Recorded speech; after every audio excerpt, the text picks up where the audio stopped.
কৃষ্ণমঙ্গল school and কলেজের অধ্যক্ষ মাহমুদুল হাসান সরকারের দুর্নীতি, অনিয়মের প্রতিবাদ ও অপসারণের দাবিতে মানববন্ধন করেছে উলিপুর উপজেলার কৃষ্ণমঙ্গল স্কুল অ্যান্ড কলেজের শিক্ষার্থীরা। দুর্নীতিমুক্ত শিক্ষাবান্ধব প্রতিষ্ঠান চাই এবং দফা এক দাবি এক প্রিন্সিপালের পদত্যাগ, এরকম ব্যানার ফেস্টুন নিয়ে তারা সবাই কুড়িগ্রাম জেলার উলিপুর উপজেলা প্রশাসন ভবনের সামনে উলিপুর উপজেলা প্রশাসনিক ভবনের সামনে তারা এসে মানববন্ধন করতেছে এবং তারা মনে করে যে তাদের প্রিন্সিপাল আওয়ামীপন্থী এবং তাদেরকে সরকার বিরোধী আন্দোলন, বিশেষ করে ছাত্র জনতার যে আন্দোলন ছিল সেই আন্দোলনে ডমিনেট করার চেষ্টা করছে।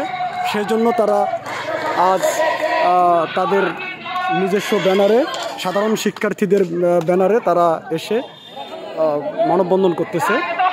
এই প্রচণ্ড গরমে ছাত্রছাত্রীদের এই মানববন্ধন এবং স্মারকলিপি প্রদান করবে তারা ইউনো মহোদয় বরাবর স্মারকলিপি শেষে তারা তাদের দাবি দেওয়া তুলে ধরবে।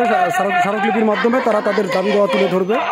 তো যতক্ষণ পর্যন্ত ইউনো মহোদয়কে তারা স্মারকলিপি দেয়নি ততক্ষণ পর্যন্ত তাদের এই মানববন্ধন তারা স্থায়ী করবে বলে আমাদেরকে জানিয়েছেন।